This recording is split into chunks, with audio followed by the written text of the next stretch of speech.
masyarakat masih ngacur ya Allah. Ya Allah, masyarakat masih main gaplek ya Allah. Ya Allah, nangis dia. Nah, tangisannya dia lebih istimewa daripada ibadahnya selama 60 tahun. Amin. Mudah-mudahan sekarang kita kan namanya majelis ilmu, majelis zikir, majelis salawat dan sebagainya. Bentarnya kita mikir, ya Allah, gimana perkembangan Hadikatul Ma'rifah? Gimana perkembangan Hadikatul Ma'rifah? Saya belum kenal engkau ya Allah. Umur udah 30 tahun, umur udah 40 tahun, umur udah 50 tahun. Tahajudannya aja belum merasakan manisnya tahajud. Ya Allah, nangis tuh kita. Tangisannya kita itu lebih istimewa daripada ibadah 60 tahun namanya. Jemaah, kita ibadah dengan petunjuk dari sang guru. La budda min muslimin yasiru bisayri syekh. Seorang muslim wajib berjalan dengan perjalanan guru. Wa man laysa lahu syekh fa syaykhuhu syaitan. Barang siapa yang orang tidak punya guru, maka gurunya adalah setan. Orang yang baca kitab tanpa bimbingan dari sang guru, fa syaykhuhu syaitan. Orang yang menggara kutub, orang yang banyak baca kitab, banyak, bukan kitab di sini tapi kutub, jamak taksir, banyak, tapi tanpa arahan dari sang guru. Kita ziarah dengan petunjuk guru, kita baca zikiran dengan petunjuk guru, kita melakukan ini dengan petunjuk guru, itu lebih afdal daripada kita melakukan zikiran walaupun jutaan zikiran yang kita ungkapkan. Kenapa? Ini adalah jalan yang sangat-sangat kuat, yang sanadnya langsung kepada baginda Rasul Muhammad sallallahu alaihi wasallam. Sahabat Rasulullah, jemaah sekalian, mereka hidup sebentar, tapi mereka adalah orang yang paling istimewa di sisi Allah. Kenapa? Jemaah tahu tak? Hidupnya Rasul. Hidupnya Rasul. Sehebat-hebat wali enggak sampai menandingi derajatnya sahabat, enggak bisa. Semua waliullah, wali kutub, semuanya. Oh, semua wali kutub mau ngebandingin satu sahabat saja, maka satunya sahabat lebih istimewa daripada seluruh wali kutub yang ada. Kenapa? Karena Rasulullah. Lihat Rasul, setia kepada Rasul, setianya ini kepada Rasulullah Muhammad sallallahu alaihi wasallam. Makanya tadi saya katakan di awal, ada nanti bentuk kalau misalnya ada orang sudah belajar syariah, ada kemudian thariqah. Thariqah itu bimbingan langsung dari sang guru untuk dekat kepada Allah Subhanahu wa taala. Tapi harus dimulai dalam syariah. Enggak bakal mungkin orang masuk dalam thariqah tanpa syariah. Ahmadu bima hamidan bihi nafsahu wa bima hamidahu lahu ibadahu al-muslimin al-abrar min malaikatil muqarrabin wa anbiya'il mursalin wa ibadihi as-salihin wal akhyar. Wassalatu wassalamu ala nabiyyi rasuli sayyidina Muhammadin al-Mustafa al-Mukhtar alladhi arsala rahmatan lil alamin wa khatama bin nabiyyin wa ala alihi baitul tayyibin wal athhar wa ashabil muhajirin wal ansar wa tabi'in lahum bi ihsanin ila yaumiddin wal jazaa wa inqisamin nasi ila fariqin fil jannah wa fariqin fil nar. Amma ba'du. Nah, sekarang saya baru mulai terjemahkan. Fahadha mu'allafun mubarakun insyaallah. Ini adalah karangan yang berkah insyaallah. Karangan yang penuh dengan keberkahan. Sabilul iddikar namanya. Jalan fahamim muddakir dalam firman Allah. Apakah ada orang yang merenung, berfikir? Orang yang berfikir harus disertai dengan ilmu. Ketika seseorang berfikir merenung tanpa ilmu, maka alladzi yuwaswisu fi sudurin nasi minal jinnati wan nas. Makanya orang enggak boleh belajar tanpa bimbingan guru, enggak boleh. Enggak boleh mau belajar apapun tanpa bimbingan guru, tidak boleh. Gitu. Kecuali nanti atau sekarang nih mulai udah di akhir zaman, kalau kita mendekat kepada Allah, tapi nggak ada ulama yang ngebimbing kita, nggak ada ulama, betul. Kan kita sekarang masih banyak ulama. Nah, untuk kita dekat kepada Allah, salawat namanya. Itu kalau tidak ada ulama. Tapi ini kita masih banyak ulama. Minta bimbingan dari mereka. Nah, jalan kita lurus. Qul hadhihi sabili qul hadhihi sabili. Lihat dalam firman Allah Subhanahu wa taala. Allah berfirman kepada Nabi Muhammad, katakan ya Rasulullah, ini adalah jalanku. Ana wa manittaba'an, jalannya aku dan orang-orang yang mengikutiku. Orang-orang yang mengikutiku itu landasannya langsung pada baginda Rasul Muhammad sallallahu alaihi wasallam. Alafnahu, kami karang, kata Imam Al-Haddad, liqasdit tadakkuri wal i'tibari, tujuannya agar kita bisa mengingat dan mengambil pelajaran bima yamuru bil insani minal amal, apa yang dilakukan oleh manusia tentang umurnya. Umur. Ingat, orang-orang saleh kalau udah 40 tahun nggak ada pembicaraan kecuali akhirat. Jamaah. Ini kita ngaji, saya minta maaf kalau misalnya ada sesuatu yang bagaimana dan gimana. Kan kita lagi mau dideketin untuk Allah. Ya jamaah. Orang saleh 40 tahun nggak mau ngomong kecuali untuk akhirat. Orang saleh 40 tahun. La majala illa al-akhirah, enggak ada kecuali untuk akhirat. Al-Imam Syafi'i ketika di usianya 40 tahun, ma had yukallimuni illa lil akhirah, enggak ada dan tidak boleh seseorang berbicara kepadaku, kata Imam Syafi'i, di usianya 40 tahun kecuali omongannya adalah akhirat. Kalau mau bicara tentang akhirat, tafadhal. Tapi kalau mau bicara tentang selain akhirat, jangan. Merusak saya. Saya lagi mau dekat kepada Allah, kata Imam Syafi'i. Ini Imam Syafi'i yang 6 tahun, 7 tahun sudah hafal Quran, yang 9 tahun sudah hafal kitab Al-Muwatta dari Al-Imam Malik, guru beliau. Ketika itu Al-Imam Syafi'i enggak membaca kitab Al-Muwatta, tapi lewat ludahnya beliau.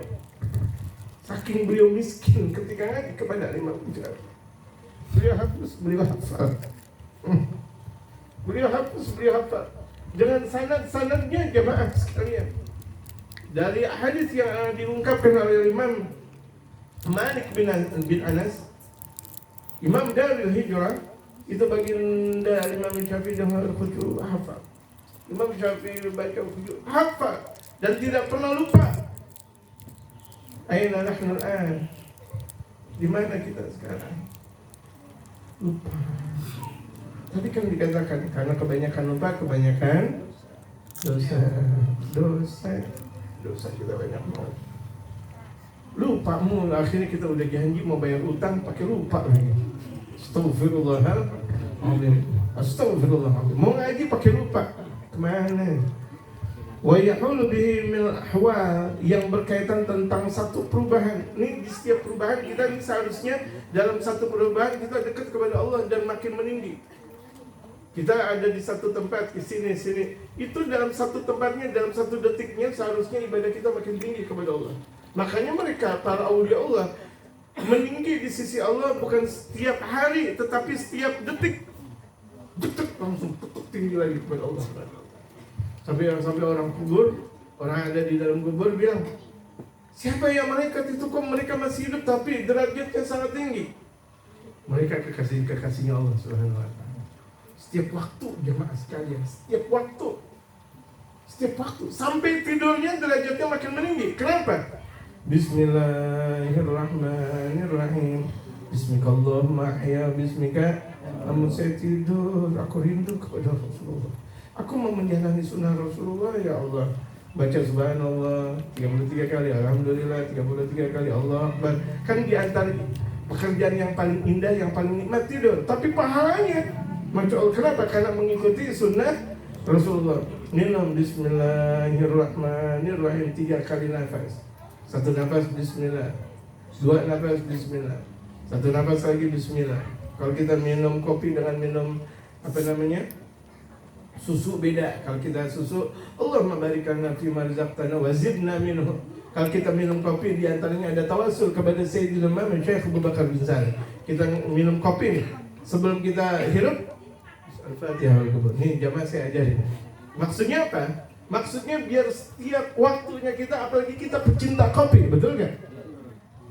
Pak, pecinta kopi gak? Ya. Saya terus terang, saya pecinta kopi. Sebelum saya berangkat ke Hadramut emang ngopi mulu. Ya, tapi ingat, kopi nggak ada temennya. Ingat, saya kopi nggak ada temannya, kopi udah. Saya baca ilmu filsafat, saya baca ilmu thariqah sebelum saya ke Abdul emang udah itu diantara bacaan-bacaan saya, thariqah, filsafat, thariqah, filsafat. Akhirnya saya dapetin itu semuanya, alhamdulillah. Itu kopi, kenapa muyangnya?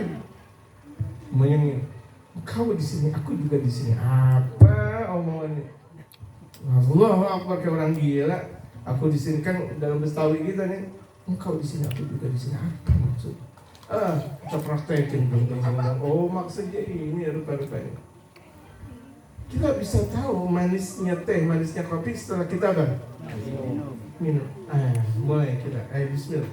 Kalau kita mau dekat kepada Allah, mulai praktek bahwa kita ada hamba Allah.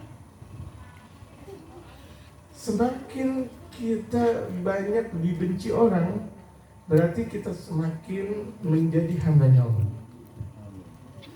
Allah. Semakin banyak jumlah Allah orang apa jadi benci sama saya. Alhamdulillah. Emas yang asli itu kan dibakar, dipukul. Betul gak jemaah? Emas yang mahal dibakar, dipukul.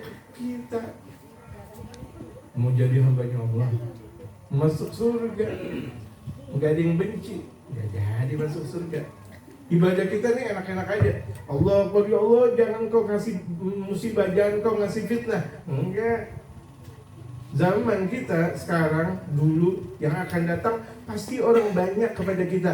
Tapi bagaimana banyak orang suka kepada kita, alhamdulillah. Yang benci kepada kita, kita nggak usah pungkiri.